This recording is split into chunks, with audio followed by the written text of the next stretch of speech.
like COVID was over and then y'all were like, come back to Canada tomorrow, I'd be like, let's load the fucking Camry up and gone. I love it.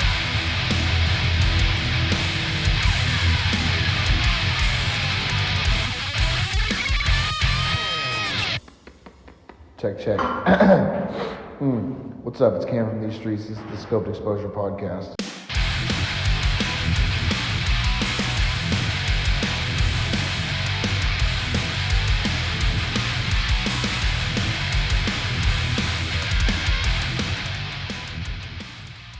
Thank you so much, everyone, for tuning in. This is another episode of the Scoped Exposure Podcast. We go from Calgary all the way down to Victorville, California, and we're chatting with one of the raddest bald dudes around, Brad of Racine. Hey. Thanks for coming on, man. How's it going?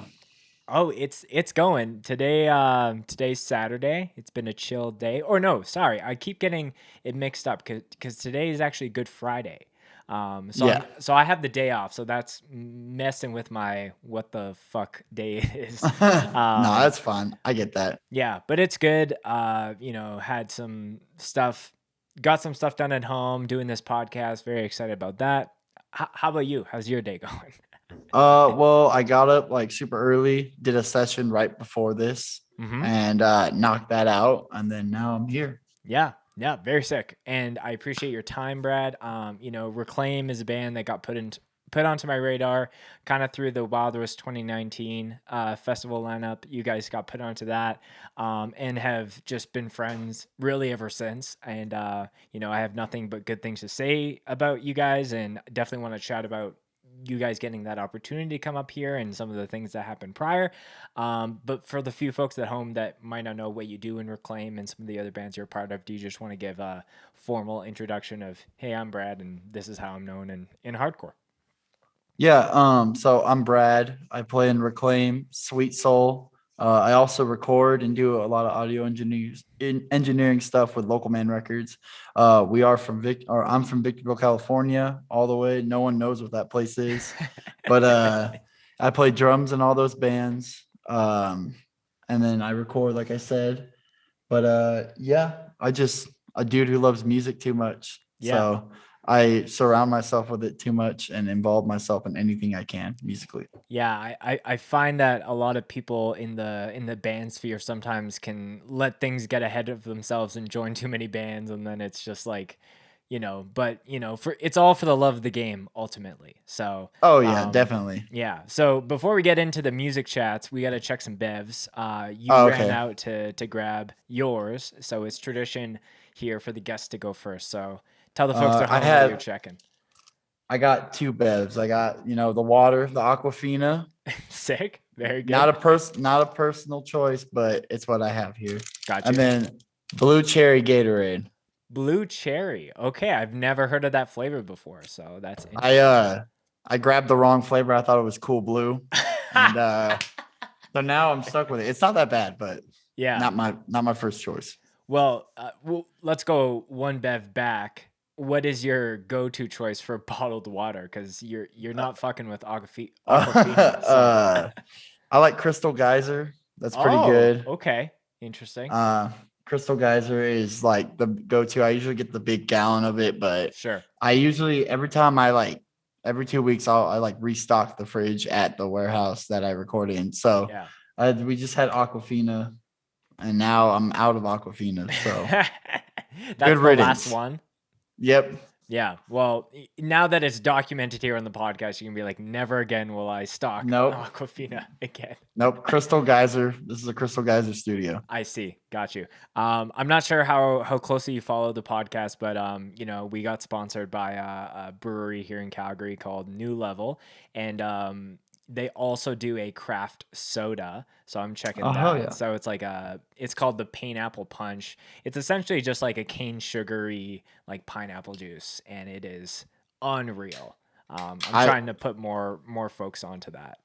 I love pineapple anything, so I'll have to check it out if I go up to Canada again. Yeah, I think that they can because we got in some difficulties with can we ship alcoholic beverages across Canada, and then that was like a no, but I think I think if you're international, you can order these. So Okay. if there's anyone interested in doing that, new level brewing.ca, code scoped for 10% off in the checkout. But yeah, this, if you're into pineapple, this is your game.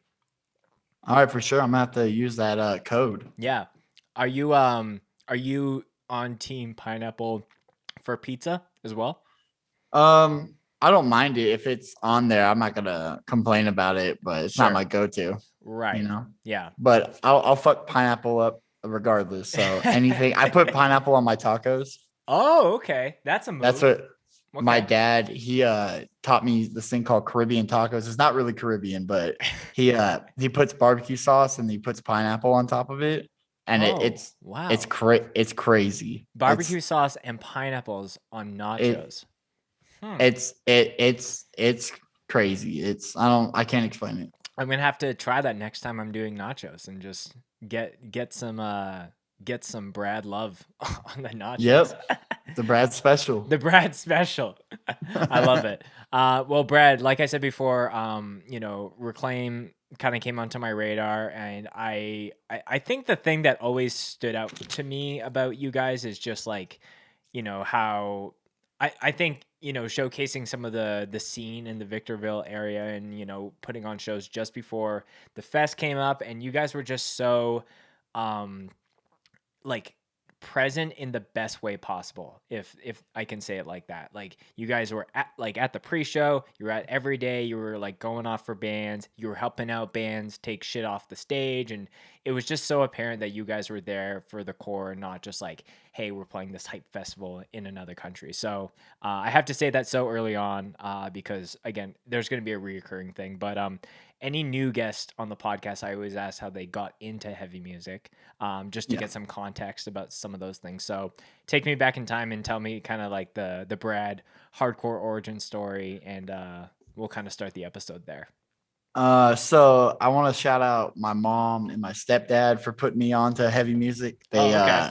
They gave me like a bunch of punk CDs when I was like in second grade, and they're like, "Yo, check out Suicidal Tendencies and check out all this and that." And I remember just like going to school and like riding the bus with like my Walkman CD that my sister gave me, Right. and she was like, "Yo, like check this band out." And like basically, I just started with Suicidal Tendencies and then Germs and all that, and I just like worked my way up. And then like throughout high school, I discovered Turnstile, and I was like, "What's this?" I was like, "I've never even heard like anything like that," because I know like metal and stuff, like death metal and thrash, Mhm. but I didn't know there was like that sweet spot between it, punk and metal. And I was watching an Anthony Fantano video, and he mentioned Turnstile, and I like looked up Turnstile, and I saw that this is hardcore footage of Right. them 2014, and I was like, "What the fuck is this?" People are like running across each other, and like they're jumping on top of each other, and I was just like, I like hated it at first. I was like, "That's not like real moshing, and that's not real Right. punk and all that." But then like I got infatuated with it, and then that was, that's all she wrote. Yeah, no, I think that's actually the first time that Anthony Fantano has been mentioned here on the podcast. But yeah, I never even thought about him as being like, obviously he's like reviewing albums, but yeah, Yeah, I think maybe it's just a generational thing where it's like, oh, we're kind of the same age, and I was just not really going to him for a resource. But I'm sure there's a plethora of people even listening who are like, yeah, I look, I look to him as an influence for, not even because he covers heavy music, but also like pop music and rap and kind yeah. of everything in between. But it's interesting to hear how your mom and your stepdad at such a young age were giving you, a band titled Suicidal Tendencies, and you're like, yeah, this is Oh, fun. they were about it because like they're OG punks too, and they're like Sure. there for like that LA riots when Exploited like came, Right. and like Okay. everything popped off. So they're like OG like drunk punks and all that, and they were just like putting me on, and they're just like super stoked. And I remember like being in fourth grade, like getting for my birthday the Suicidal Tendency shirt, the Possessed Escape with a giant pentagram on it, and wearing it to school, and like because my mom's a teacher and I used to go to her school, and Mhm. the principal was like, "Yeah, you can't wear that." My mom was like, "Fuck off. You can wear Oh, serious? whatever." Wow, your mom's badass. Oh, she's shout out Tammy. That's Shout the out to goat. Tammy. No, that's very cool. But Yeah, yeah, she I think everyone's has probably had a bit of that in their, even if they're in high school right now where they're, wearing a shirt and it's got like uh, something that's heavy related that some normies just aren't used to seeing, whether it's a lyric or a graphic. Like I remember even because I grew up in like a very like Christian kind of bubble. So I was going to a Christian school and there was like a hard rule on like no skulls. And I had Oh this yeah. this is like emo Spencer days, and I had a hoodie that it was like one of those reversible ones, like back when that was a thing, or even Mhm. like an acceptable thing. So I had one side, it was like big skulls and they were just like covering the entire thing, and then the other side was like just black with one little skull. So I remember vividly if I would see like the principal or the vice principal, I would like tuck around the corner and just quickly reverse my hoodie, throw it back on, and just keep going down. But That's no, awesome. yeah, you had to do what you had to do. Yeah, you gotta represent, but do it respectfully. Yeah. I think there is uh, a little bit of a difference for something like that versus like if you have like any rise core band that had like any profanities that were like degrading. This probably shouldn't be worn in high school or anything like that. But yeah, it's kind of funny how some merch trends have come through the gauntlet as far as being what's offensive and what's not. Yeah, I remember because Angel Dust is like top band for me, and they have a shirt called Angel Dust Fuck Off. And it's Okay. like them throwing the angel, it's like a dude throwing the Angel Dust logo into the trash can. And I wore it to my senior year of high school, and I almost made it the whole day without getting like a referral or like a demerit for it or something. And Right. like it was like as long as I made it past lunch, I would have been fine because it would be my final period. And then like 5 minutes before the bell rang, the proctor was like, "Yo, you gotta go up to the office." I was like, "Damn it, I almost made it." So close, yeah.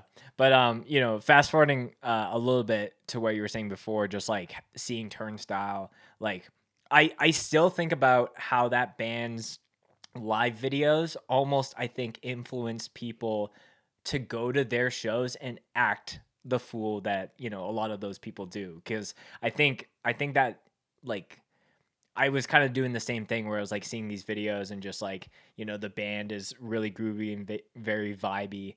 But just like seeing it's like, oh, I could go to a Turnstile show and it's allowed to like head walk on people or like, flip around and clap my hands or whatever it is. Um, Yeah, you almost need that like, not that cosign, but just that referral of like, okay, like this kind of band has this style of moshing. Same thing with any beatdown band. It's like, oh, if I'm going to like an Easy Money show, like there's gonna be just heavy ass pit like yeah, swaying and whatnot. yeah, you know what to expect. Like with Turnstile, like that style of hardcore, you're like, okay, this is allowed. Like I definitely am not crowd killing during a Turnstile. There's certain parts that are like stuff that's gonna get crazy, but like Right. I wouldn't, like it made it easier when like going to like shows like that. I was like, okay, this is acceptable and Hmm. whatnot. Yeah. But yeah, it was cool. I mean, watching that and then that opened the door, and then it's still like opening doors for me. I'm still discovering bands that are like I should have been on, but it's a giant rabbit hole. Oh, for sure. I feel like you like I've said this on the podcast a couple times, but it's like as soon as you dig a little deep, you just like discover this total underground scene that people have been living in. It's almost kind of like this weird thing where you're just like kind of like Space Jam-esque where you just like dig a little bit and then you're just like in the hardcore world of things. Um so so some of the groundwork was laid out really early on with having cool ass parents and Yeah. badass moms. How did just like playing in bands and things like that start for you? Okay, so Caesar, the guitarist of Reclaim, Okay. we used to hate each other in high school, and we would be like, this dude's a poser, and we would make fun of each other, be like, this dude's not real punk and all that. Right. And then we met each other for the first time, and we're just trying to like out punk each other, and we're just like, no, I know this band or I know this band, and then we like jammed, and then we started a pop punk band, and that was like our high school band. And then after that, we did a emo band, and then we had a side project which was Reclaim at the time, and we met our vocalist Garrett at our emo show, and he Oh, was like, okay. and he was like running door, and our mutual friend was like, "Yo, I know this dude. He's been trying to do like hardcore vocals in a band. Like, we're like, yo, we're exactly looking for that because Caesar used to play bass at the time, Oh, and okay. so we go up to him and we meet him, and he's wearing a full hell shirt. I was like, all right, this dude's legit. Like, he's not fucking around. And then we meet Garrett, and we started Reclaim, and that was kind of like a side project for like a little bit. And then our main emo band broke up, and then we're like, fuck it, let's do Reclaim full time. And it was really like no hardcore bands like going on at the time because like there's like in our scene, there's been like the 2000s hardcore band that happened, but it was mainly just like weird like metalcore bar bands Sure. that was playing. And so like trying to like do like an indie, like trying to do a hardcore band in an indie punk scene was very difficult, but Mhm. we made it work and now we're here. Yeah. So for the listeners that maybe are a little bit more geographically challenged, can you kind of lay out where Victorville is? Because Okay. this is, the same for myself. Like sometimes I have to remember how spread out California as like a state really is. Like people think, oh, I rep SoCal or Santa Cruz, and you're like, oh, you guys can drive, pretty easily to play those shows, but there is a lot of distance in between. So Oh, break it down for me. so Um, if you're coming from LA, it's about an hour and 10 minutes and it's up to 15. We're on the way to Vegas if you're going to LA or San Diego. Okay. And then vice versa, if you're coming from Vegas, um, going to San Diego or LA, we're on the way. Like you have to go through our freeway, which is the 15, and Okay. we're right off the 15. So, Gotcha. I mean, we're 2 hours and a half from Vegas, 2 hours and a half from San Diego, an hour away from LA, like 4 hours from Fresno. Oh, So, I okay. mean, it's not that bad of a spot. Like it's centrally located from everything we want to do Sure. because we can go rage somewhere and then come back and lay low and just chill out in our town. But Yeah. I mean, it's still SoCal, but I don't know. Yeah. It's cool. Yeah. Do you find, because I found with just California, like that is a huge hub for hardcore, especially in the States. So like, do you like in a world where COVID doesn't exist and shows are happening all the time, I've heard through the grapevine that like there would be like multiple shows a weekend within, Southern California, if you want to call it that. So sometimes you have to pick and choose, like, do I go to this show in this town or this and this? Do you find like kind of a struggle for your scene just because there is so much happening in some of those bigger pockets or cities? Yeah, I mean, like we've had like our bigger bands come out here and like play, and it's cool because like it's always like a great opportunity, and it's like I'm very thankful for whenever like a bigger band that's like on a label wants to come out here, but it's usually like our own scene, and like we have enough like bands to where we can rotate Hmm. like multiple times. Like I think 2 years ago in the summer, I think Reclaim was playing 2 to 3 times each weekend with Oh, okay. Yeah. just different bands and just different styles. Cause like a lot of kids out here want to hear like your indie stuff and like your emo stuff and the hardcore stuff all at once. So like Hmm. usually like a good mix, but it was kind of hard. Like when we had Distort and Big Contest come out here, we had a lot of like LA heads come out and like drive out here. They're like, what the fuck is Victorville? They're like, I've never even heard of this place. Right. Yeah, So I know like growing up in Manitoba, which is like the dead center of Canada, at the time there'd be a ton of like small towns that would have giant hardcore shows, and like some of those I would drive out for. But nowadays, especially up here, it's like any major city is usually like kind of the go-to spot, but it sounds like in the States it's like a little, and maybe it's just California, there are like bigger cities that can still have like a good hardcore scene, and it's nowhere near the same size as some of the like the capitals of that pocket. yeah, no, I mean, we could have like crazy shows and not be in LA, but Hmm.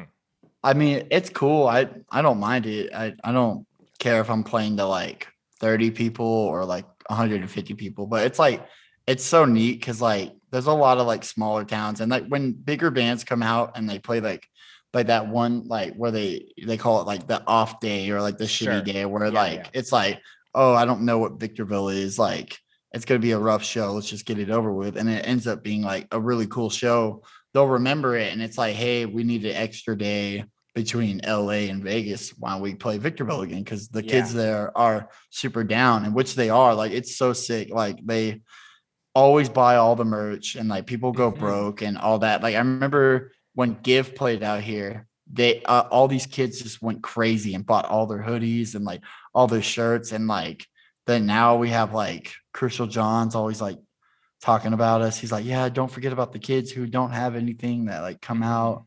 And like, it's just, I'm really thankful. I'm just glad our scene is like down to like help out. Cause that like, cause then that makes it like a lot. The effort from the kids makes it more worth it to play here. For sure. Yeah, I've heard a couple different, things on that point. Like when Nathan from Stepping Stone came on the podcast many moons ago, Regina, where he's from, is not a maybe sought out place to play hardcore, but he was really trying to drill in on his episode, like the smaller towns that might not have the crazy attendance or the hardest moshers.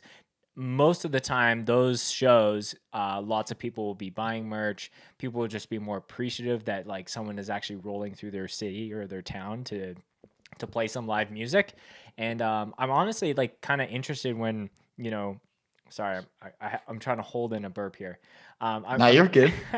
Well, I'm kind of curious when shows do come back if there are just like more attendance at like smaller shows and just like just the overall kind of surge when that comes back. So yeah, I think it's very important for bands not to forget about the untouched areas. And like if someone is like, hey, I want your band to come play my town and my city, don't think about like oh, like, well, how many people are going to be there? Like, even if there's 30 people, like you said, still could be a great show. You still could make, good money on, merch and things like that. And if anything, you just potentially, you know, add to the narrative of someone's hardcore journey ultimately.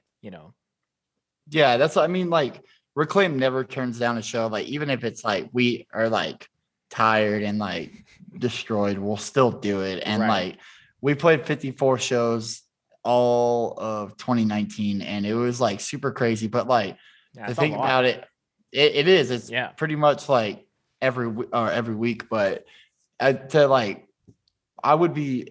I'm glad we did all those shows, because then it's like there's like 2 or 3 kids who are like, I'm so glad they came to like my little town that no one cares about, because Sure. then it's cool, and then like it makes them super stoked. And like, I'd rather please like the 2 to 3 kids who don't have anything than like the 150 people who could see it next weekend. Or Sure. Yeah. I'm a firm believer of like, you know, the audience of one. Like me doing this podcast with you, like I don't really care about the numbers of how well it does, whether it's great or whatever. Like I'm always thinking if there's one person who like gets something that like makes them think more about a certain topic or just like stay in hardcore for a little bit longer, that's my goal versus like, oh, am I gonna hit my normal like episode mark? Like like I'm more focused on the the little moments that really count for sure. So you're bringing up, Reclaim playing a number of different shows. How did Wild Rose kind of hit your plate? And we can kind of transition into some of those anecdotes.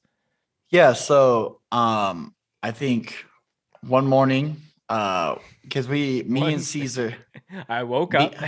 yeah, it was crazy. We were freaking out, but Curtis hit us up and he was like, "Hey, do you guys want to play Calgary?" And we're like, "What the fuck?" We're like, "What the hell?" And like, we're freaking out, and we're like texting our label. We're like, "Ray, Julio, what the fuck do we do? We're so scared." And he was like, "Motherfucker, you're gonna go up to Calgary. You're gonna play that damn show." And we're Right. like, okay. And then like we texted Curtis back. We're like, "Yo, we're so down." Like, blah blah blah. And he was like, "All right, like make sure you have your passports and all that." And he was like helping us out through all that process. And so we were like getting our passports, and we procrastinated to the last minute, and I think we got our passport like 2 days before we left. Right. Oh, And wow. I was just Okay.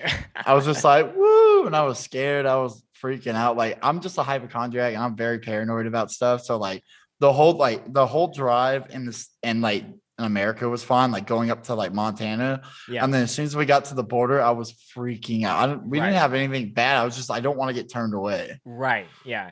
Was that your? I'm guessing that was the first time for all you guys playing in another country. Ultimately. Yeah, definitely. We loaded up Garrett's Camry and we packed all of our clothes for a week and a half, and then we packed all of our backline stuff that we could take, Right. and we rode in a Camry for 22 hours up to Calgary.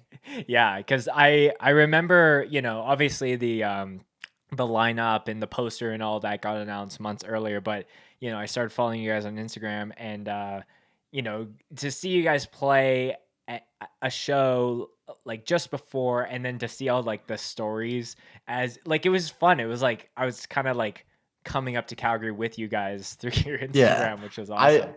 I try to be like, I don't know, approachable with like the Reclaim story. I kind of like take on this persona, like this like cool guy who's like very like easygoing, and like people can just come up and like talk to him. So Right. like that's what like I don't know. I don't want to be like super professional, because then Right. it just seems like I feel like an asshole when I'm like, oh, like I got like a algorithm and stuff. But like Right. if I'm just like a normal dude, people are like, this guy's chill. I can just message him and respond, and we'll respond too. We would do questions when we would do long drives, and they would be like, ask us anything. We have a 5-hour drive. Yeah. And like people would be asking us stupid stuff, but it was tight. I would do it again in a heartbeat. If like COVID was over and then y'all were like, come back to Canada tomorrow, I'd be like, let's load the fucking Camry up and going. I love it. No, I think it's really funny, and it's funny that you bring up the stresses of getting a passport, because I ironically I've told the story on the podcast before, but we filmed a festival in Minneapolis called Snow and Flurry Fest in November, and it was a week before, and I realized I just couldn't find my passport for the life of me, and literally like I had to. I need to do an application and get what is that called? Cosigns, like references, and like my birth certificate. It was in Ontario where my parents are from, so my mom had to like FedEx it to me overnight and do like a 24-hour emergency one. So it cost me like an arm and a leg. And just like as we're talking about this, I'm like looking for it to like make sure that it still hasn't not like I'm traveling anywhere.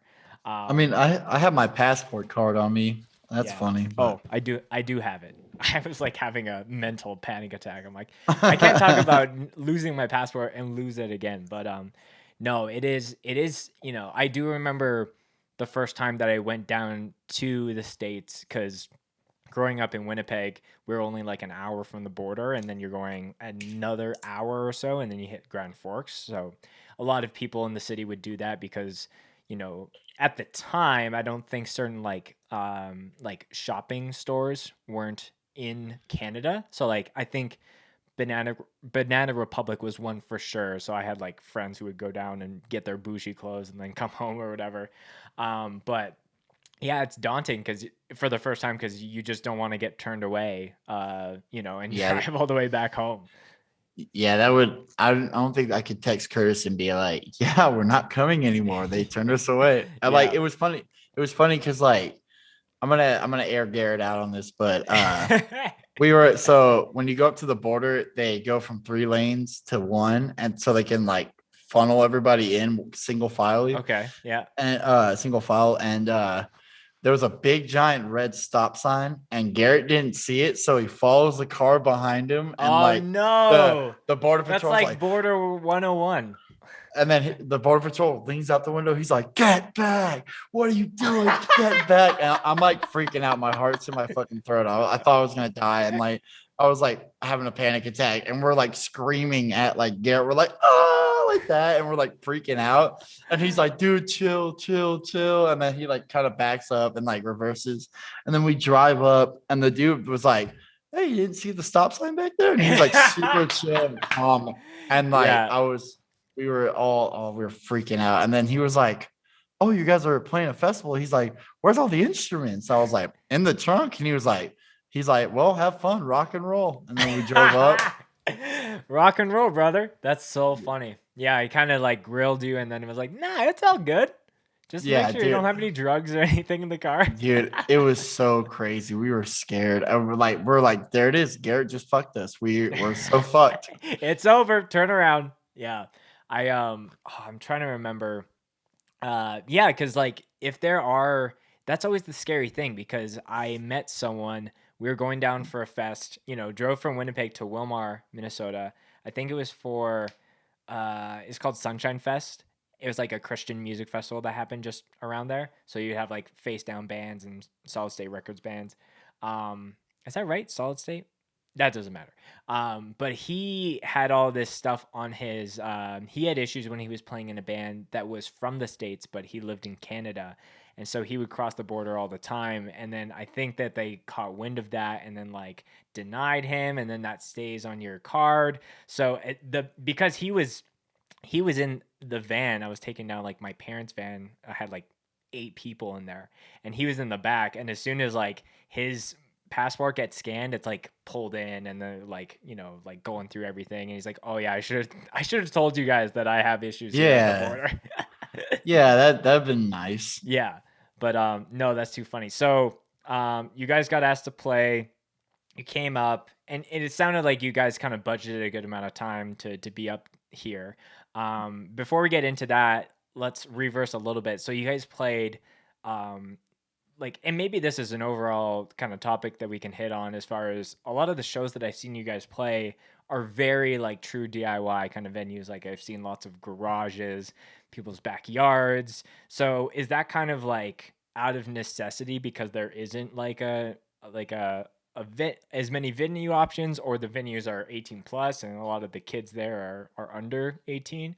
What's kind of the situation there? Well, there's a lot of bars out here, but we're very anti playing bars. Just be like, I'm down to play bars, but like, and because like a lot of our fan base is like 16 Mhm. and like getting into all that. So like it ranges from like 14 to like 18. Right. And you can't have 14-year-olds in a bar. So we kind of just stay away from that. Like we'll play them. Like if it's like a really cool show, we'll go and play like a bar or like a venue like that. But there's really not anything out here. The last big venue that was out here was Karma. Okay. And that got shut down because someone got stabbed. Oh. Yeah, California is notorious for stabbings at venues.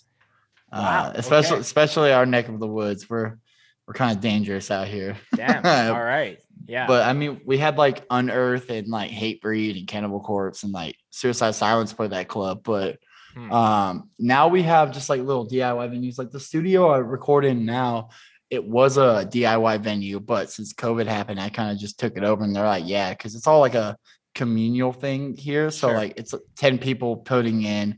And so as right now, it's just a studio, but it is a venue. We've had Give here, we've had Distort here, Wise, all those, but that happened. And then another venue opened up called the Ball Pit off in Old Town Victorville. Like it's in a really bad neighborhood, but super sick. It's got like really cool vibes. There's a vintage clothing shop attached to it. Oh, all right. I got a Showtime Lakers era hat there, so I copped that. But it's mainly backyards and like garages, because like we play kind of like a birthday band, and a lot of people want us to play their birthday parties and stuff. So like we'll play like we'll play garages, we'll play driveways, we'll play front yards, we'll play backyards, we'll play anywhere we can. We'll play in the dirt, we'll play go-kart tracks. Are these just hypotheticals, or you've actually played a go-kart No, track? everything I've listed, we played a go-kart track. While go-karts are going around you? No, they were down, but people pulled up and they're I would love it. That'd be tight. But like we'll play anywhere. We played like a pizzeria. Damn. Okay. We're down for whatever, but it's mainly garages and backyards. Yeah. Like one of the pop-in venues we had, our buddies in Cell Damage, his garage was called the Foo House. Yes, I think I've seen photos from that. And we had RJC play out there. I was like, Ian, come through. And he was like, yeah, fuck it, I'm down. So he played a garage in fucking Victorville or Hesperia. Yeah, that's so So cool. I think those kind of areas or spaces are just kind of those things where, like, if you're getting into hardcore, you're like, I like this is such a weird experience, but like the vibes are just so good. I remember so many of those shows that I'm like, okay, I'm seeing this band in like a burger like joint or like a hot dog place, but it's so fucking sick. yeah, what's the hot dog spot out there that you Tubby guys Dog. have? Yep. Yeah.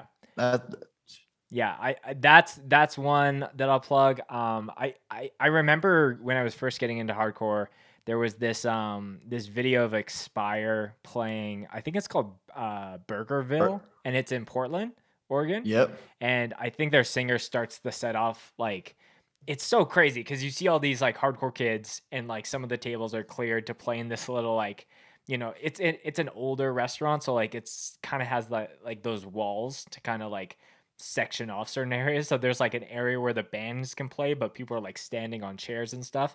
And if you look, like the drive-through is still going, and like the employees are like watching this hardcore show.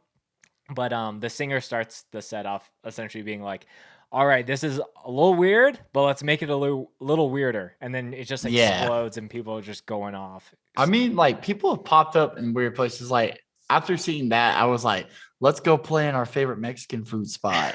And they were not having it. And Yeah, right. so and then Wacko did the Danny's thing in LA. Right. And Yes. so a lot of the young kids who are in their bands, they're like, I remember because we usually hit Denny's after every show, and they were like, come in to be like, can we play a show here? Can we play a show here? And they'd be like, get the fuck out.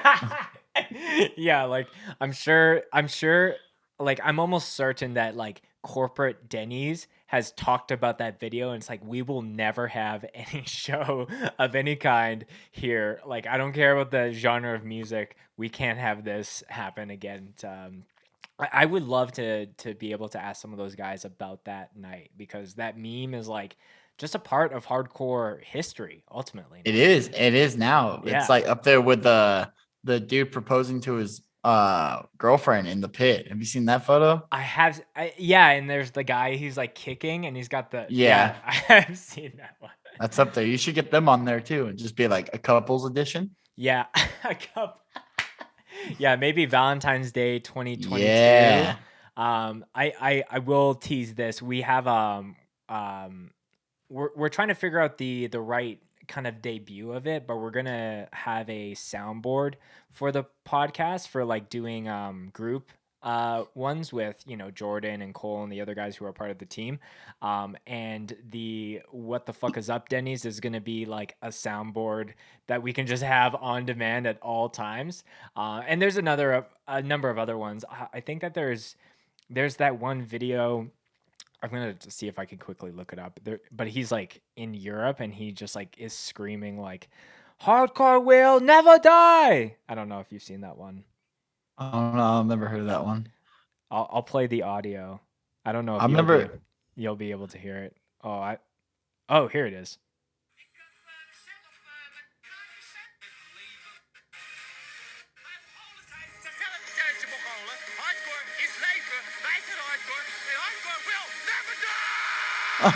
It's very weird because like they're like immediately after that clip they're like dancing. I don't know if you could see that. That's the vibe. Yeah, it's a vibe for sure. My friend Sean in one of his bands used that as a sample to like intro their demo. Yeah, um, that's but yeah, that'll be coming down the pipe eventually. So we're jumping around as far as different things we're talking about, but so you guys get asked to play Wild Rose, scary time crossing the border just because it's the first time. yep. Yeah, and I just noticed that you guys were so just like so present and like helping out where it's needed. And I know that's almost like a thing that kind of goes without saying. Like if you're around, like some people will go to a show and maybe they're not playing it, but maybe they're just hanging out, and maybe they're like, but some people do take that initiative to help their homie out, or even, maybe they're not even homies, but they're just like, oh, like the show is running behind, so I have to help things out. But like, you know, like for you guys, like being in another country, like was it just like hey, let's just do what we do from our scene just at this festival ultimately.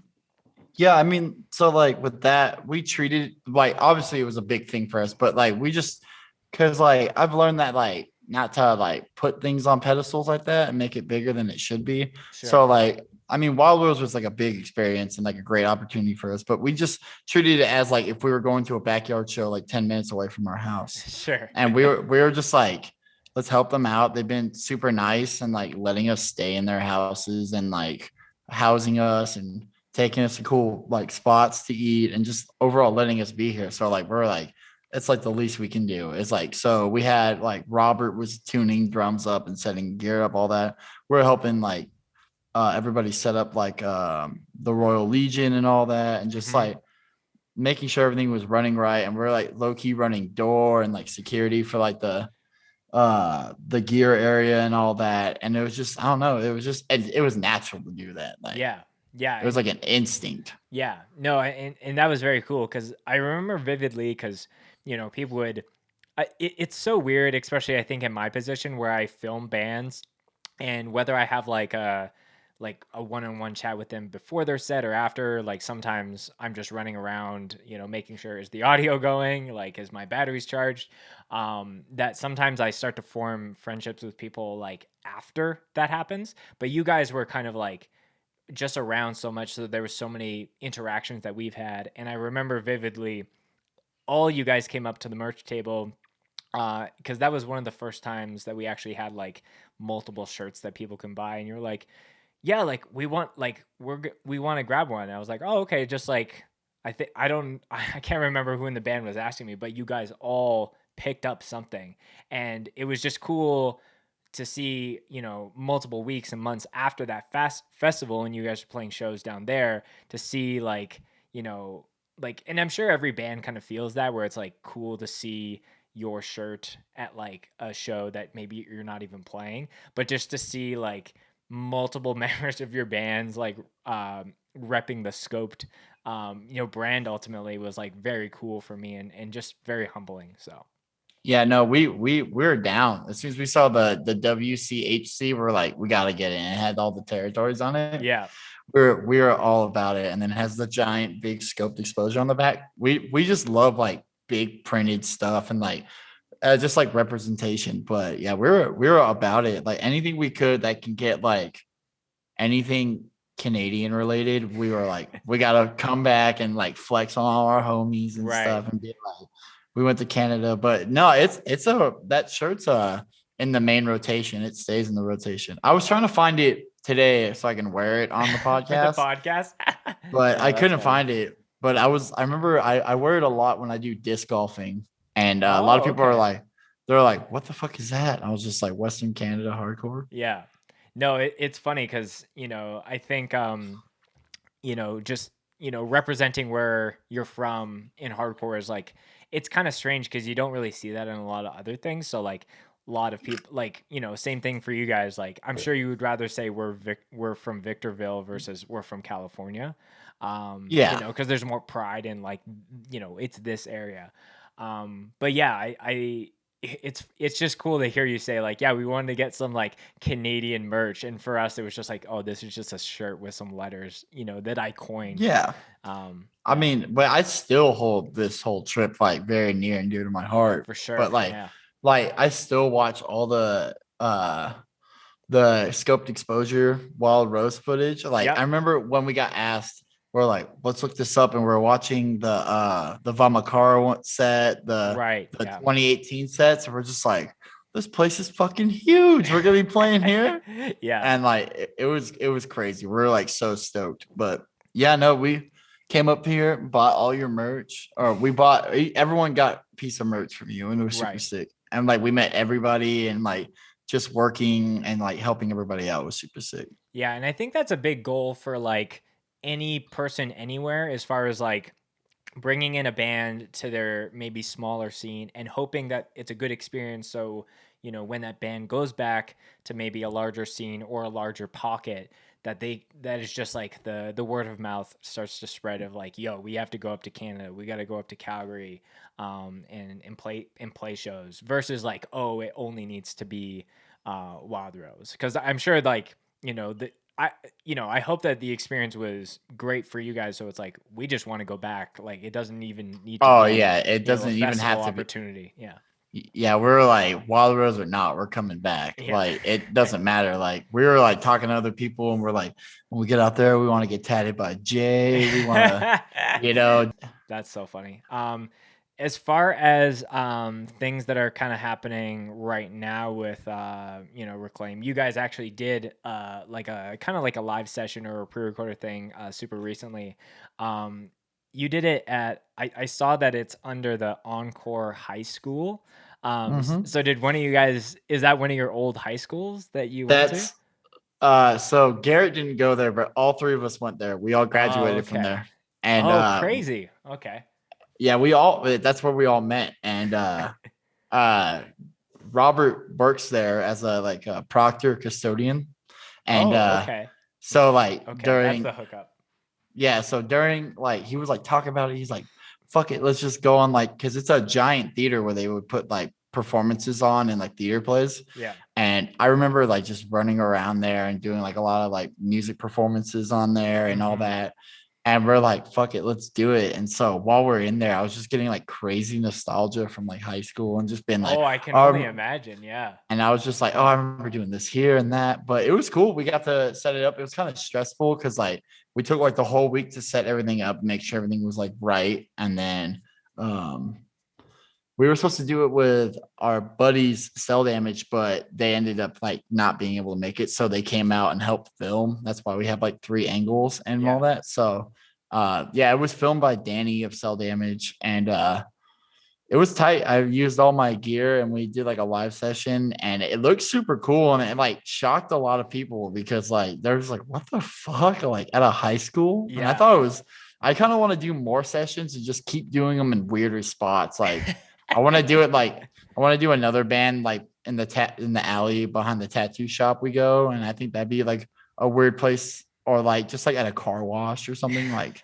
I think it'd Yeah. be like, It seems like the lore of Reclaim is just playing in the most unconventional spaces. Like, yeah, ultimately. yeah, Yeah. we played in like a tiny ass living room before and like we made it work. So like anywhere we can, I think it would be tight. Like kind of like audio trees out there where like they go to Yes. weird places.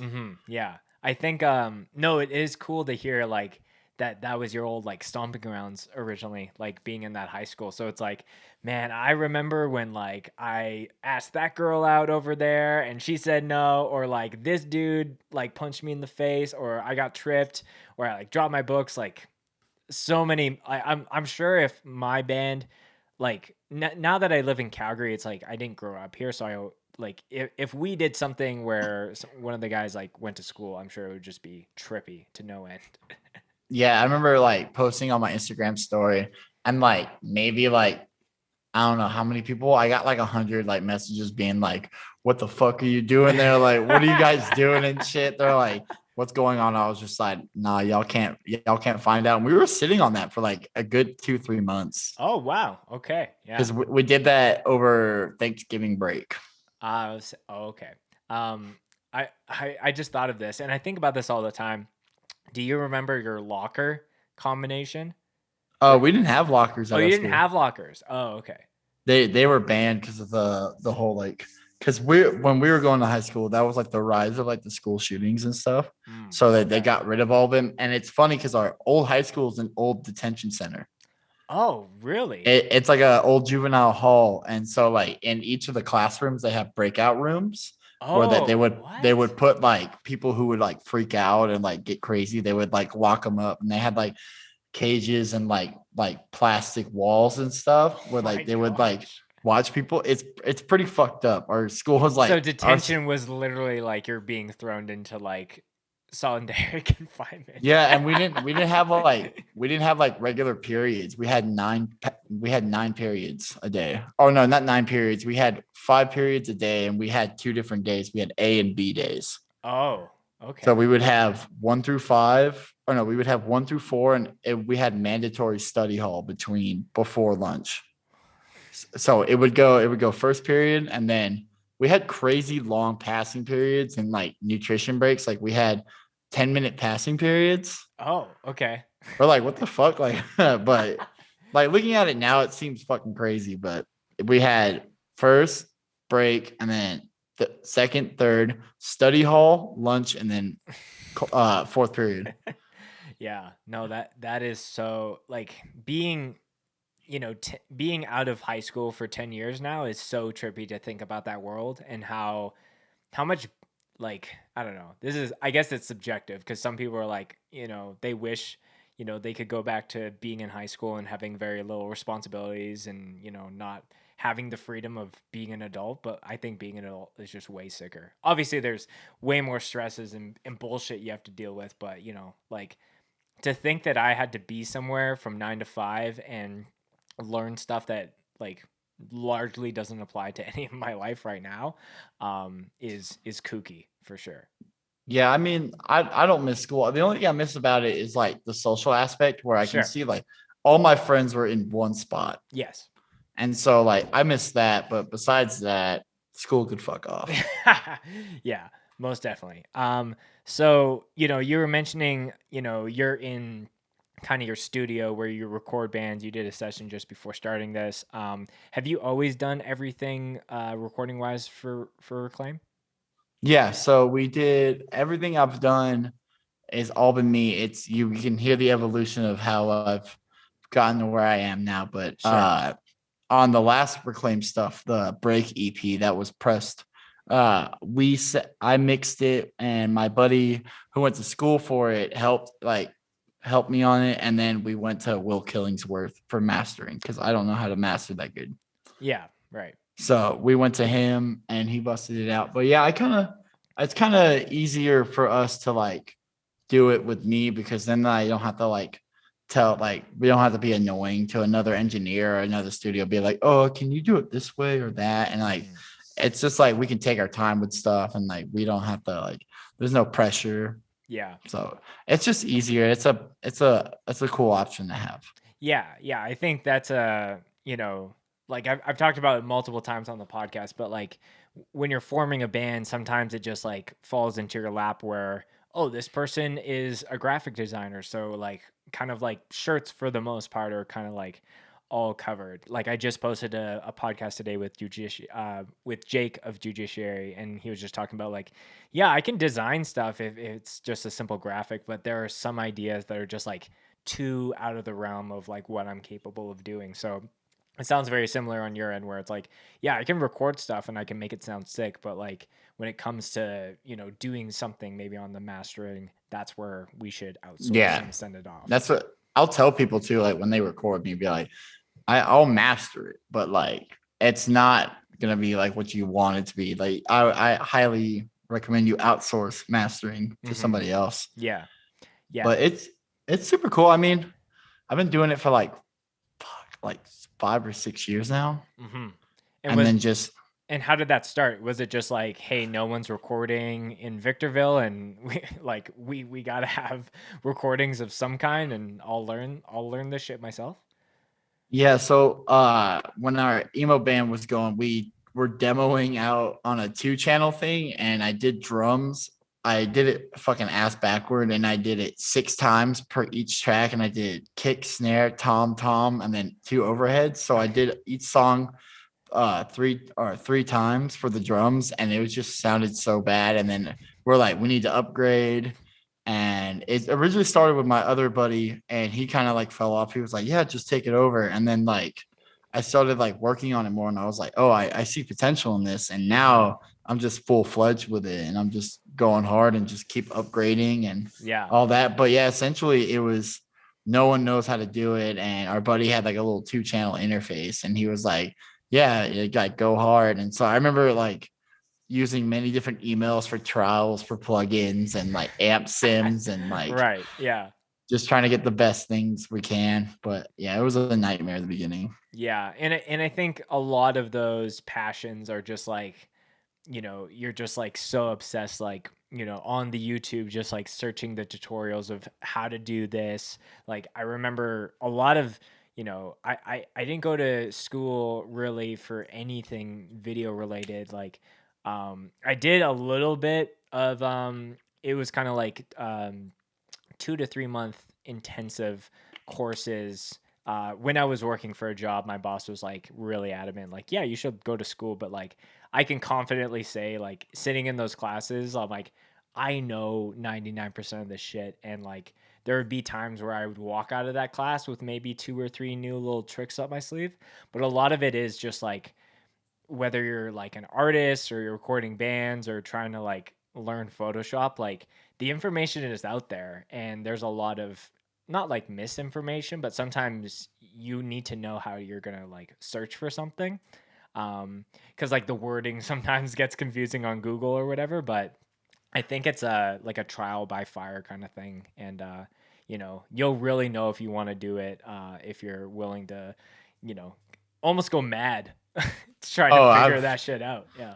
Oh, I there's so many times where I've gone crazy, just like routing my gear or just like losing my mind when like stuff doesn't work. I'm just like freaking out. I had that happen today in the session. Like my mic, for some reason, this one mic was just not working the way I wanted it to, and we changed cables, different plugin, like different the way it was inputted and all that. And then like we spent maybe 2 hours doing that, and then we changed the mic, and it was like, oh, it works fine. I was like, just mad. Yeah. But yeah, I kind of like the philosophy of Butch Vig when it comes to like arts and stuff. He's like, I could go to school, but like I rather learn by like hands on and like trial by error and all that, and just figure it out myself, because everybody forms their own way and like their own taste of it. Yeah. Because if you're all going to school for the same thing, you're just going to keep pushing out the same 30 different types of sounds. But if you can go in and look at it and just mess with it by yourself and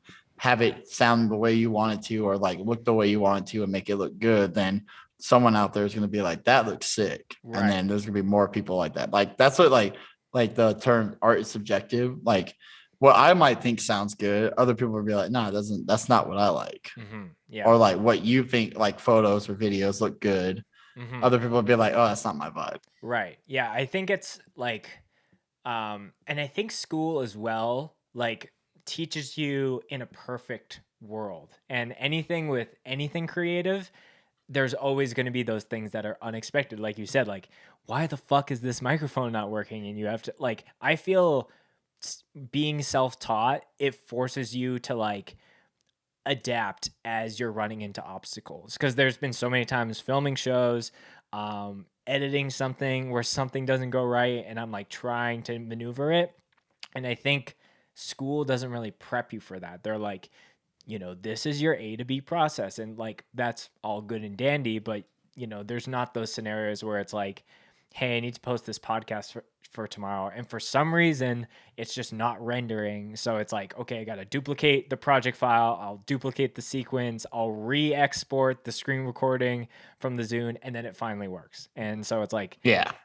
And I don't necessarily need to know the answers why that didn't work. Maybe I'll find that out eventually, but I'm just glad that I problem solved to get it up to the deadline that I've set. So Yeah, as long as it gets out, or like as long as you can get to that destination, doesn't matter how you get there. Yes, 100%. As long as you reach it. Yes. So yeah, the name that you the record, I guess, like, company that you record under, can you remind me what that's called? Local Man Records. Local Man Records. So you've started to push that out a little bit more. I went on the website to like kind of look through some of the catalog. Can you tell me what Born to Love is?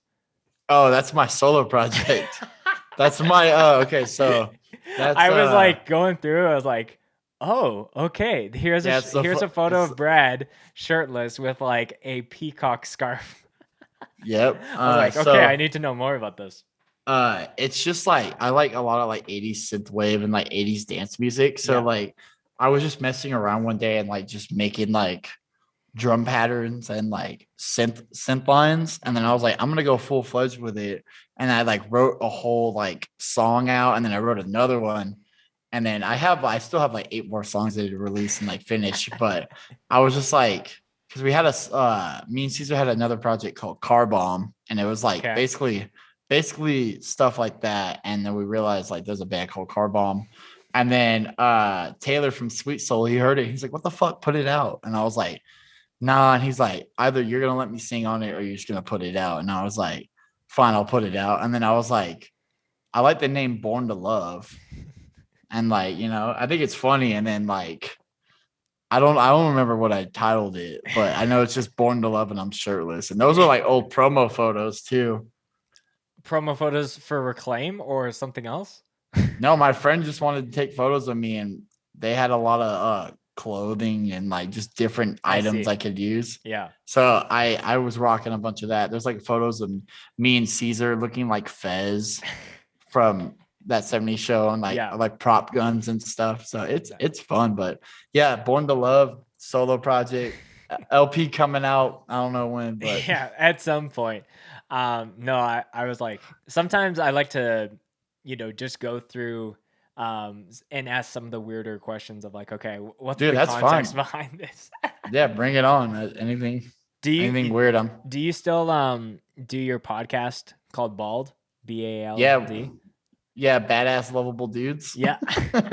Me and Ian, we're kind of just crazy. It kind of started because like we saw a lot of people like being stupid on the internet. So like we're just be like, shut up, and like it's just us complaining. But now it's just like a hangout podcast thing. I see. Where we just kind of like talk about our week, and then we talk about like current events that are happening. And now our like one of the main parts of the show is we give each other records that we don't know of. Okay. And we put each other on, and then we review it and talk about it. And hopefully it's like something you like or something you don't like, but we hopefully try to get people to like what the fuck? You see my door open back there? I did. Do you want to go Hold on. investigate?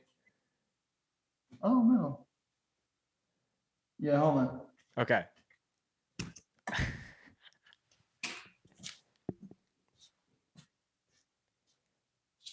What the hell? I'm doing a podcast. Woo! I was so nervous. I don't know if you can hear me yet. Woo! I was so nervous. I'm like, I swear if someone is getting attacked or murdered on this podcast, I'm probably not going to be able to do it ever again. No. It was the label guy. He was dropping off records. He was dropping off records. All right. Is it still up? Or no? Yeah, we're still good. I'll cut that out, but I'll probably like punch in at some point here. Oh no, I lost you. Where in a Zoom? Do you see me? No, I don't see you anymore. Oh, I'm not in the window for you. No, not at all. Okay, well, you're clicking. Oh wait, there we go. There we go. Okay, I see cool. you again. Sounds good. Woo, that scared the shit out of me. I'll tell you that. Oh, I saw the door crack open. Oh, he was. Yeah, it was one of those things where I saw it and then I was like, oh, maybe the door wasn't closed, and then it started closing. I was like, oh, what is about to happen right now? Yo, if I would have got murdered, I would have been very sad. But yeah, I probably definitely would not be putting that episode out. Yeah, but we're good. We're good. We're but good. yeah, we're safe. Woo! I thought I was being haunted right now. Yeah. Have you had just random little things where you're at the studio by yourself and someone comes in and freaks you the fuck out just like that? Yeah, I mean the next door neighbors, they're always like they peek their head in while I'm like mixing, and like I'm like at the back wall, so like I can't see them, and like I'm playing music really loudly, and I'll hear people walk up and they'll be like, "Hey," and I'm like that, and I'm all like, you need a little mirror to just put there. So I do like yeah, right there. I'll be like one of the ones for your car, just like off of your computer. That's so funny. So I think we were talking about your podcast, Badass Lovable Dudes. Yep. Like how new is that? Are you guys kind of, because I think I've only seen 2 episodes, but I could be totally out to lunch there. It's new. We filmed the first episode the day Riley Gale died. Oh, so sometime like August, September. Yep. And that was like, it was a weird podcast episode because we were both bummed about it. So it was kind of like a dark episode Yeah. to start off, but we wanted to do it. And we just talked about Power Trip, but then we left in like the Power Trip song for too long. I left the whole song in, so we got copyright strike, and they flagged us, and I was like, God damn it! So Yeah, of course. I had to re-upload, but they didn't understand the we were just trying to pay respect. We weren't trying to make money off of them. No, But most of those situations, like a band will have a sample, and like my videos will get claimed all the time. So it's a lot of it is automated, to my knowledge. It's just like it's scanning waveforms. It's like, oh, there's a song that's copyrighted. Bing. It's not like someone was yeah, like trying out to get you to be like, hey, you can't do Yep. that. Yeah. I know it looks bad too because like he just died and like these fools are. I'm like, but now it's fairly new. We're on episode 32 or 33. So Oh, okay. Yeah. So I am out to lunch. You guys have been, going for a little bit there. No, I think it's really cool. Do you have, being a bald man yourself, do you have any Yep. other I know I gotta trim. I got a little bit of hair going. But yeah, a little bit of hair. I'm sure because you have a podcast called Bald, it's like I can't grow this out too much. yeah. This is like a week and a half. I can't. Right. But How do you have any other favorite people in hardcore who are bald? famous people are bald. It's like you go to a hardcore show and you see someone who's bald, and it's like, oh, you get it. Yeah, You're on my team. I'm trying to think. When Just Strip was bald, that was tight from TY and Angel Dust. Oh, okay. He was I wasn't bald. sure if he was bald. He was For a minute. he shaved his head for like a minute, Right. and I was like, that's badass. That looks crazy. And let's see. I'm trying to think famous bald people. I'm blanking on it. I know I don't know. Isaac from Knock Loose rocks. Oh yeah, rocks a honorary clean shed bald. head. Honorary bald. There That's we right. go. I'm trying to think. I know a lot of people shave their heads, but I don't know if they go bald. But I mean, it's easier. I Yeah. think it looks good on everybody. Every time someone's like, how should I cut my hair? I'm like, bald. And like, it's funny. I get packages from like people and they'll be like, Mr. Bald. I'm like, all right, I guess I'm the bald dude. But I'm an advocate for balds. Bring it on. I gotta put low sunscreen on my head and all that, or Yeah. my shit will get chewed up. Is that like a weird sensation at first? Oh, like it hurts. rubbing It feels like lotioning up is pretty tight because like you have to like lotion it up because like how Right.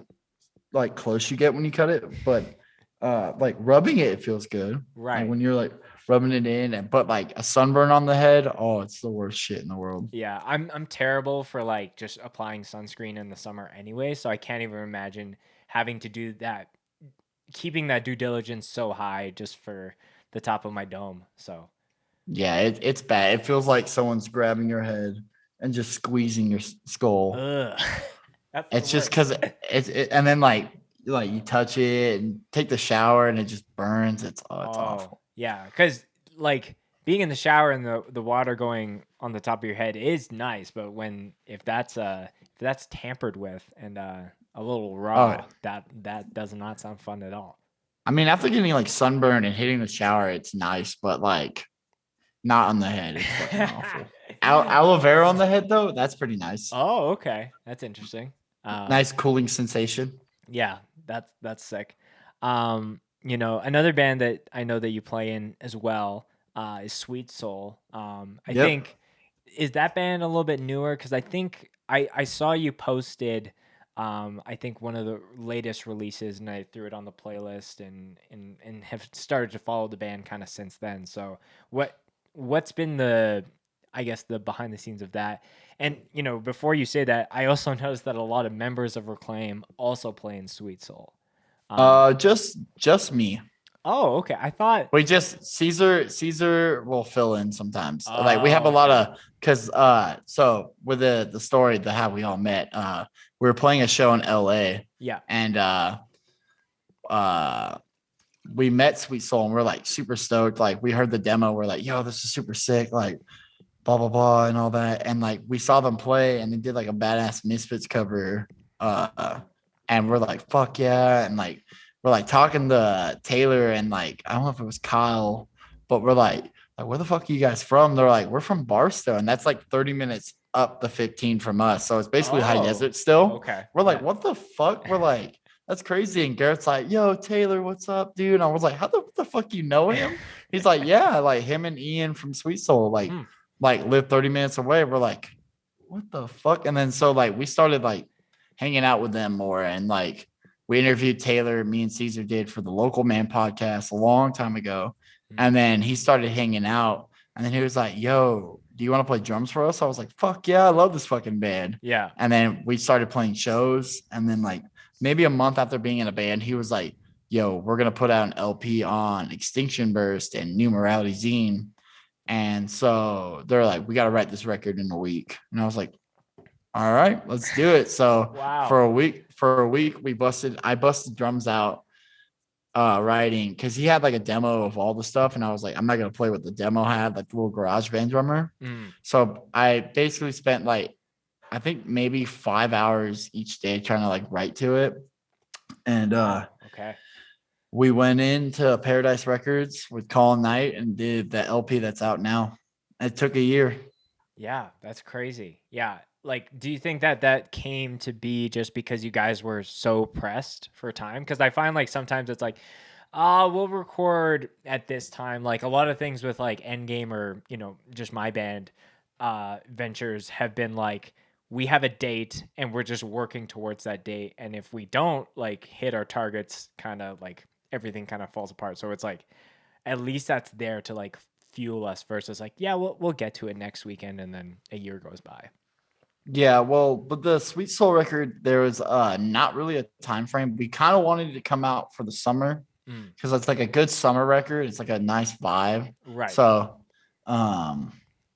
but with like COVID and all that, it kind of like slowed everything down so fast, and it's probably like a broken record on here, but like it really fucked everything up. Right. Yeah.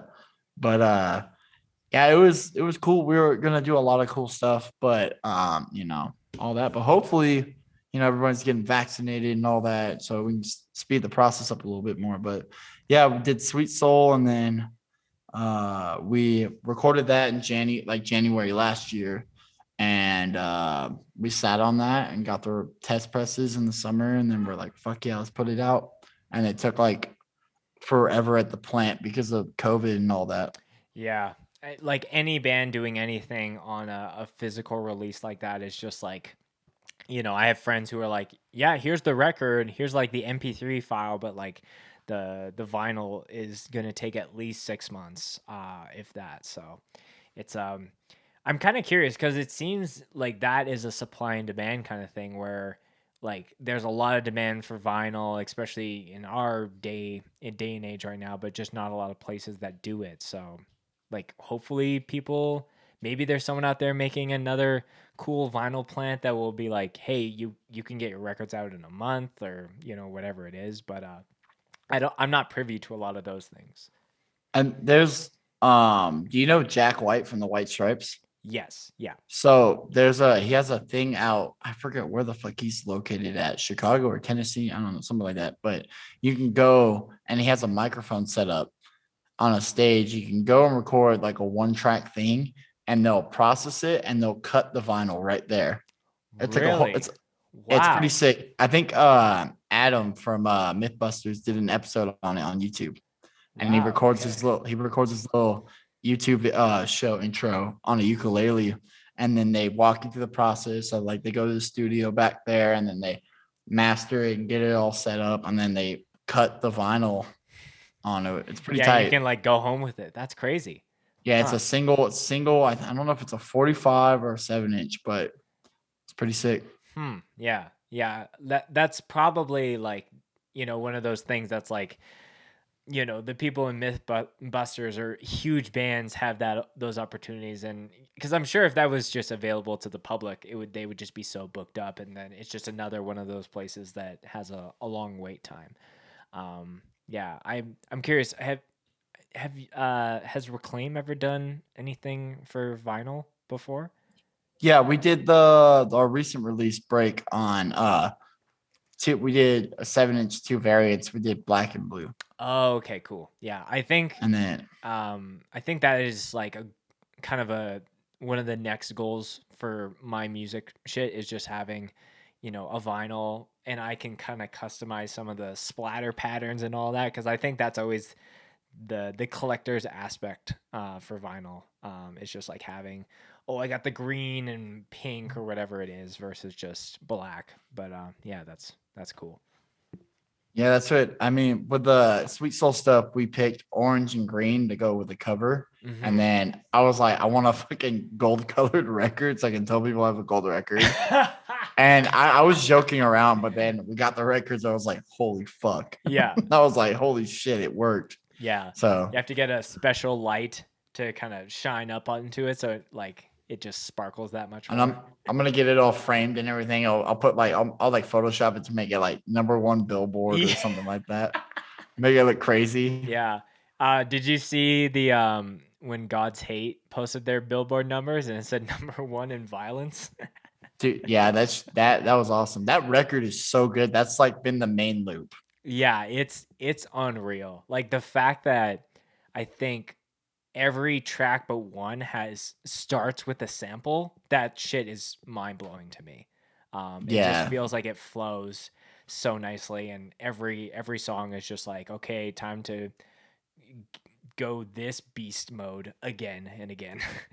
Yeah, that's what I'm not ready for shows to come back, and I'm at a God's Hate show and I'm just getting my ass beat the whole time. Because there's 6'5", 200-pound or like 270-pound motherfuckers who are just gonna lay waste to everybody. Oh, for sure. And I'm ready for it. Ready for it. Well, Brad, we can kind of start to wrap up the show here. Yeah. The last portion of every podcast is me asking my guests to tell a favorite mosh story of theirs. So it doesn't necessarily need to be at a Reclaim show or something you did or something that happened to you. Whatever's kind of the first thing off the top of your head is kind of how we start to transition. Can I do two? I have a Canada one, and then we can do American one. I love that you're bringing in some Canadian anecdotes, so absolutely you can tell too. So when we did Wild Rose, I remember I kind of like to sit up front and like kind of be towards the front, and and I remember rumors about this band called Sedition the whole weekend, the whole week. I was just been like getting hyped up for it, and like Curtis was like, "Yeah, this dude's speaking Russian in the beginning," and I was like, "What the fuck is this band?" And like the album art is like crazy looking. I was like, I don't know. I was like so tripping, and like I forgot like the couple first bands, but I think Meantime went on, and then it went Sedition, and I was like, Meantime's badass, like something like I was like, it's kind of like more rock and roll hardcore. Like I get the vibe from that, and I can kind of just sit up front. People are just doing their thing. And I remember like seeing everything getting set up for Sedition, and I just see like mad goons come out like the woodwork, and they're just like, I was like, what the fuck is happening? And like I was just like watched like them get set up, and like the guitarist was like setting up his like laptop, and he had like a sample pad, and he was like testing it out. I was like, what the fuck is happening? And I was like, this is the craziest shit. And like it was only me and Robert there because like Caesar was walking from somewhere, and then like Garrett was out with Curtis driving people around and like picking them up from the airport. And I just remember like them starting, and they're like, yo, what's up, blah blah blah, and all that. This goes out to who, like blah blah blah. And the drummer was like, they start with the Illuminati music.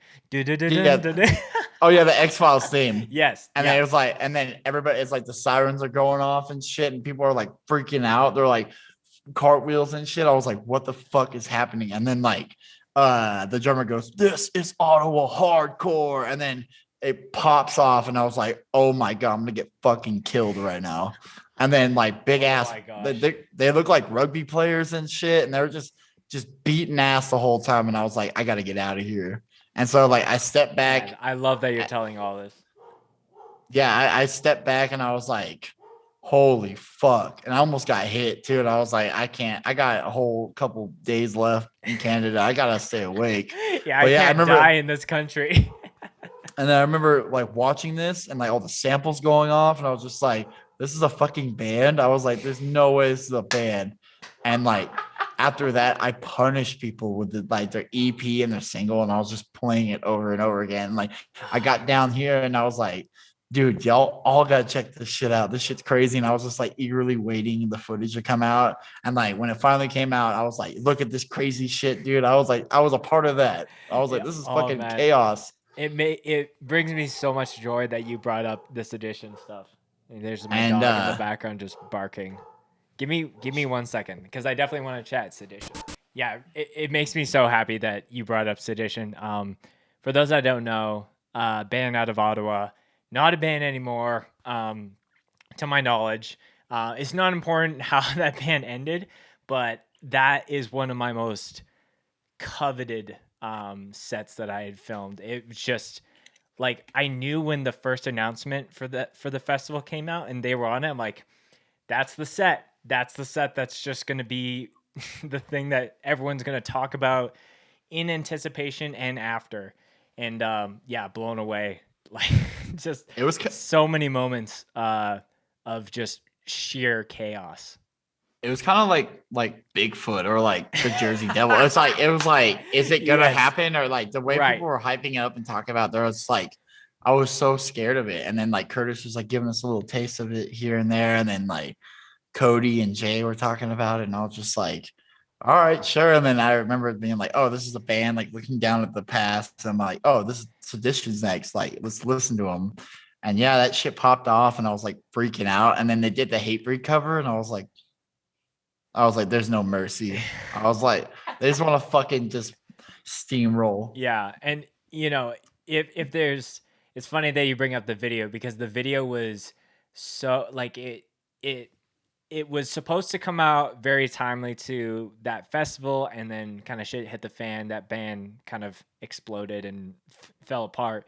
So the footage was just sitting on my hard drives, just like waiting to be worked on. But I didn't want to, I guess, add fuel to the flame that was kind of the fallout.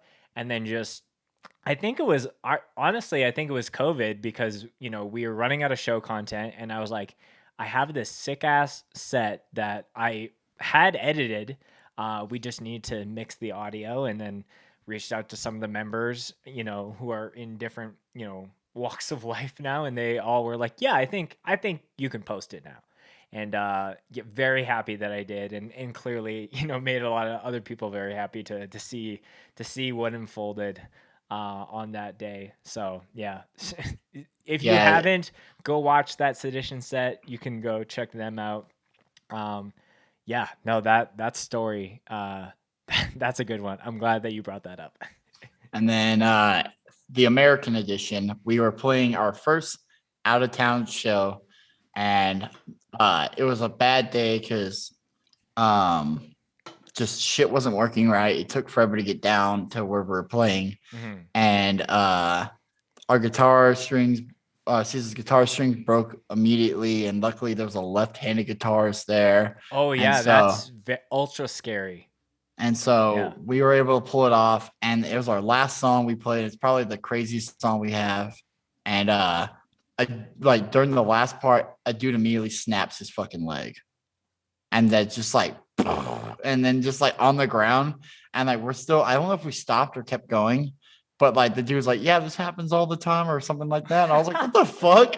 And this dude's like getting carried out while we're playing, and I'm just like this. I'm all like watching, like I'm like looking at Caesar, Robert, and Garrett. I'm all like, and then like we talked to that dude out of there, and I was like, what the fuck? Like, what the hell happened? He's like, yeah, it went too hard, I guess. Yeah. And Frick. yeah, that's like the craziest thing I can, that or just like, I don't know, your beatdown shows. But I got another one that tops Okay. this one. Bonus story. Last one. Yeah. So there's a little house we play in San Bernardino. It's like a half an hour, 45 minutes away from our spot. Mhm. And there's a band called Face Facts. If you haven't listened to them, check them out. They're badass. They sound like Higher Power and Kublai Khan put together. Oh, okay. What's it called one more time for the folks in the back? Face Facts. Face Facts. Yeah, I recorded their promo they put out on Slam Oh, Records. okay. I have seen this. Yeah. This demo is badass.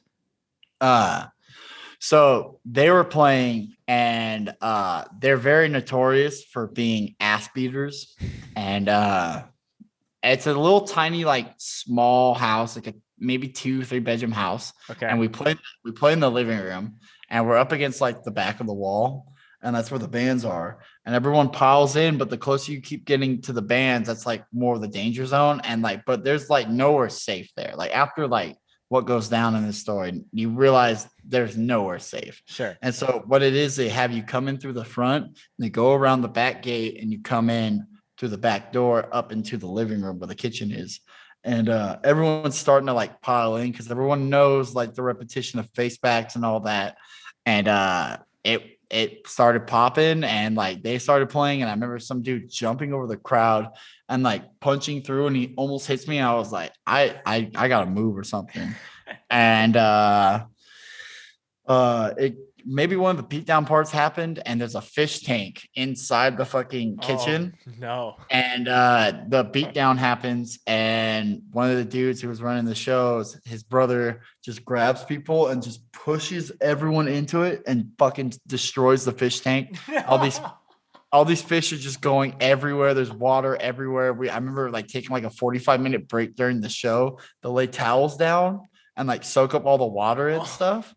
And like just water breaks everywhere. Fish are getting stepped on and shit. It was just chaos. And it was all happening while everybody was moshing and shit. And it was fucking crazy. Oh my gosh. I was like, And that- no, that- not the fish tank. The poor fish. No. I know. We were like, why is there a fish tank? Like one of the first times we played in here, I was like, that shit's gonna get broken. And it never did. And then finally Face Facts were the one to break the fish tank. And now they're called Fish Facts. Fish Facts. Interesting. And Well, yeah, shout so- out to Fish Facts, aka Face Facts. oh yeah, no. Rest in peace. R.I.P. the to void Nemo fish. and all the fishes in the Yep. deep blue sea. Geez, that is too funny. Like I've Mhm. heard, you know, people using different things at a show as like mosh weapons, but never succumbing Fish. to the fish tank as the explosion aspect. They weren't watching the crowd. They weren't ready for the hate mosh. It's like that scene in Finding Nemo where the girl is like tapping on the glass. It's like Mhm. everyone's swimming around and everyone's like pitting.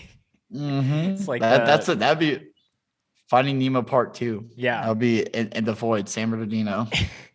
Return to the mosh with Nemo and friends. Well, Brad, this has been a really fun conversation. Like I said before, you know, I love how hardcore serendipitously just connects people from all over the world. And, you know, you and the Reclaim guys have, you know, been supporters of what we do kind of as soon as we've crossed paths. So mad appreciate that. Very excited whenever you guys can come back up here, because, you know, we're going to show you guys a grand old ass time for, you know, coming back our way. If there's anything that you want to plug, shout out, anything you want to send the people off with before we officially end the show, the floor is yours for whatever you got. I want to shout out all the bands I'm in, Yes. whether they're 10 plus bands. I want to shout out the labels Extinction Burst. Go buy all their records. I want to shout out New Morality Zine. They're cool. I want to shout out Leopold's in Canada. That shit was fire. The poutine. Oh, yeah. Okay. I'm gonna shout out Leopold's poutine. That shit's pretty good. Yeah. Tubby Dog was fire. And then anything that Scoped Exposure has their fingers in, or anything the four heads from Wild Rose do, check all that shit out. Canada is badass. If you have a chance to go out there, go do it. Yeah, I love all that. Thank you so much, Brad, again for coming on the pod, and shout out to all the bald heads who are listening. Yeah, shout out to the Balds.